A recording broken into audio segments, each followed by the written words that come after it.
I went away just when you need me so. It's 30 years since Steve Ellis experienced pop stardom as a lead singer of The Love Affair, with massive hits such as Everlasting Love and Rainbow Valley. Steve emerged from the same London mod scene that produced legendary singers such as Rod Stewart and Steve Marriott, and many pop aficionados rate Steve's vocal talents alongside that sort of illustrious company. In recent years, Steve has been gigging with a new look Love Affair, has been making regular TV and radio appearances, and even collaborated with Paul Weller on a new Love Affair single, Step Inside My Love. Step inside my love, ooh baby come in, out from the cold,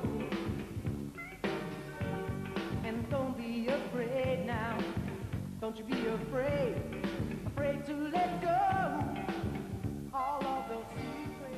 But to go back to the beginning, what are Steve's most vivid memories of being a teenage pop pimp? Everything that happened at that time was a bit of a blur anyway, because it was all quick. I mean, we'd been together for 2 years, and we had this monster hit, and it just, the whole thing was just one continual gig, television, gig, gig. Just a merry-go-round for like 2 years and non-stop touring, photo sessions, working. So it's all like a bit of a blur, and you sort of remember other things more than, the funnier things more than the worst things, like, you know, sleeping at airports and things like that, which were pretty horrible. But The Love Affair acquired something of a bad boy reputation in the 60s.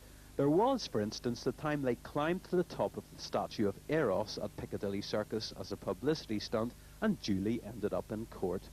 we're all in court. The drummer's Jewish, so he had a Jimi Hendrix perm, and they put his skull cap on the top, and it was wobbling when he was taking his oath. And like we were 16, 17, and we were just falling about in court laughing, and the judge is kicking up because, you know, we weren't behaving. And the guitarist wet his pants because he laughed so much. Look, truly, he did wet his pants. He laughed so much. But we were kids, you know, and things like that you remember because A, you're a kid, and B, because it was pretty funny at the time, although we were breaking the law. What type of person do you think the teenage Steve Ellis was? Bit of a pest. I mean, we all were. I mean, everybody were. The whole band, all the bands were, like, you know, all the bands that were around then, same as us, sort of like Aiming Corner, Small Faces, all those sort of package tour bands.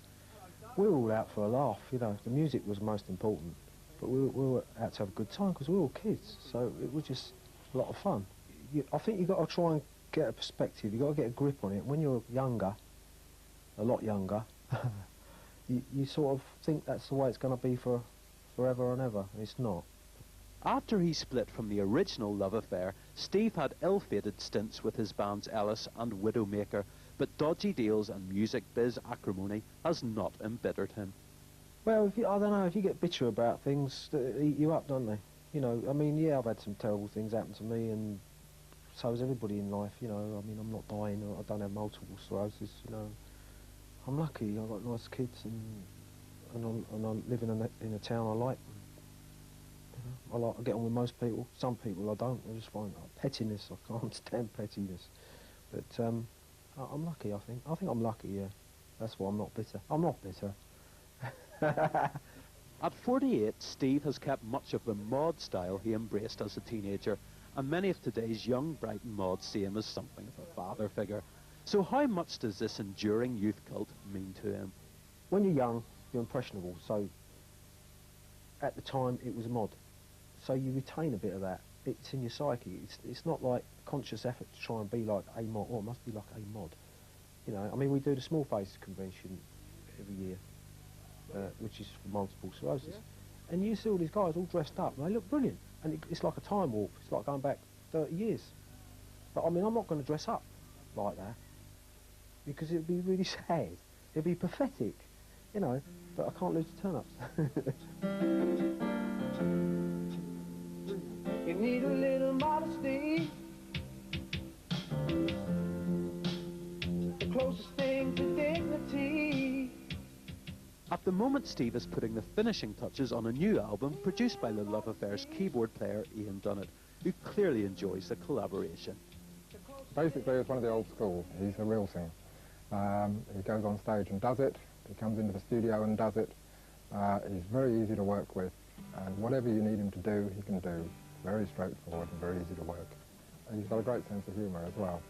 Very dry sense of humour. Well, that appeals to me. It doesn't always appeal to everybody, but it certainly appeals to me. But for Steve, how does working on this current project compare with recording with the Love Affair in the heady days of the late 1960s? As you know, I work with Ian, and we go in, if we don't like something, then we say, no, we'll leave that one. Won't bother with that, we'll start another song. Much more enjoyable, get much more pleasure from it. As I say, I just love music, and music is a big part of my life, you know, and I hope it continues to be.